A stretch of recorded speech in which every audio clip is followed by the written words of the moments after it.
Hello everyone, আসসালামু আলাইকুম। শিরিনস ব্লগে সবাইকে স্বাগত। সকালের নাস্তা দিয়ে ভিডিওটি শুরু করলাম।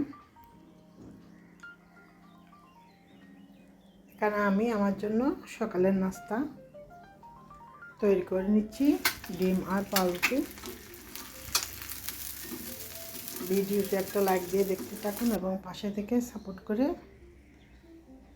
চ্যানেলটি সাবস্ক্রাইব করে দিবেন এবং বেল বাটনটা অন করে দিবেন, নোটিফিকেশন গেলে ভিডিওটি পরবর্তীতে দেখে নিতে পারেন। এই তো ডিম ভেজে নিলাম, পাউরুটিও ছেঁকে নিচ্ছি। সবাই যখন একসাথে নাস্তা খায় না, এক একজনের জন্য এক একবার করে নাস্তা তৈরি করতে হয়।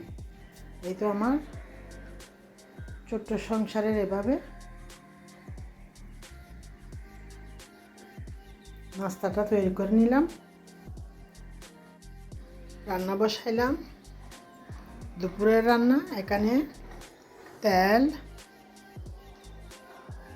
পেঁয়াজ বাটা মিক্স, লবণ, হলুদ, মশলা, মরিচ যার যার পরিমাণের উপর নির্ভর করবে। আমরা যেহেতু সদস্য সংখ্যা কম, তরকারি বাসি না হয় মতো, তারপরেও বাসি হয়ে যায়, এভাবে অল্প অল্প করে রান্না করি। এই তো অল্প একটু পানি দিয়ে পেঁয়াজ বাটা মিক্স ব্লেন্ডারে পিষছিলাম, সেগুলার পানিগুলা দিয়ে দিলাম এবং দিয়ে কষিয়ে নিয়ে টমেটো দিয়ে দিলাম এবং এখানে মুরগির গলা, হাত পা এগুলা দিয়ে একটা মজার রান্না করতেছি। এগুলাকে আমরা ফেলন ডাল বলি চট্টগ্রামে।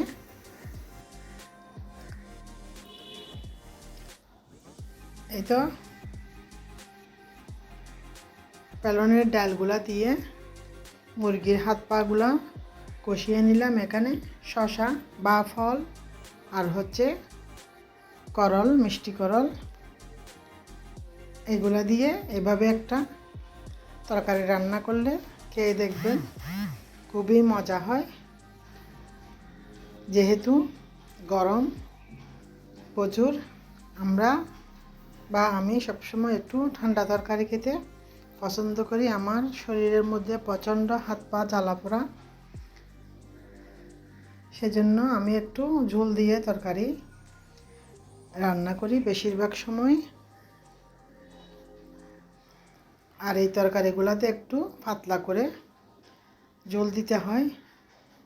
আর একটা ভাজা মাছ বা মাংস, যে কোনো ভাজা পোড়া, ডিম এইসব দিয়ে খেলে তরকারিটা কিন্তু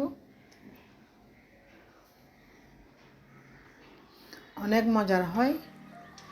আমরা কিন্তু পেট ভরে দুপুর বা রাতের খানা খেতে পারি। এই তো হয়ে গেল মোটামুটি মজার রান্না। এখানে আমি 4টা ডিম, এখানে তেল, বাটা মিক্স, লবণ, হলুদ, মরিচ মশলা কষিয়ে নিয়ে টমেটো পেস্ট দিয়ে দিলাম। তারপর অল্প একটু জল দিয়ে 4টা ডিম ভেঙে রান্না করে নিয়েছি। এখানে হচ্ছে সন্ধ্যার নাস্তা, দুধ সেমাই রান্না করলাম।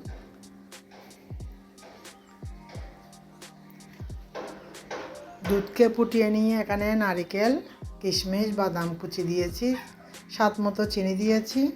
আগে সেমাইগুলোকে গরম পানি দিয়ে সিদ্ধ করে নিতে হবে, ছাঁকনিতে ছেঁকে নিয়ে তারপর ওই মিশ্রিত দুধের মধ্যে সেমাইটুকু মিশিয়ে দিব।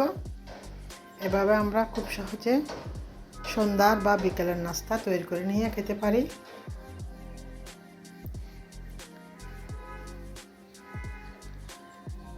আমরা যেহেতু সদস্য সংখ্যা কম, সেজন্য অল্প করে রান্না করি। ছোট্ট সংসারের ছোট্ট ছোট্ট কাজ আপনাদের সাথে শেয়ার করলাম।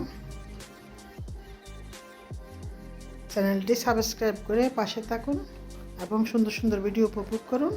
এতক্ষণ ধরে ভিডিওটি দেখার জন্য সবাইকে অসংখ্য ধন্যবাদ।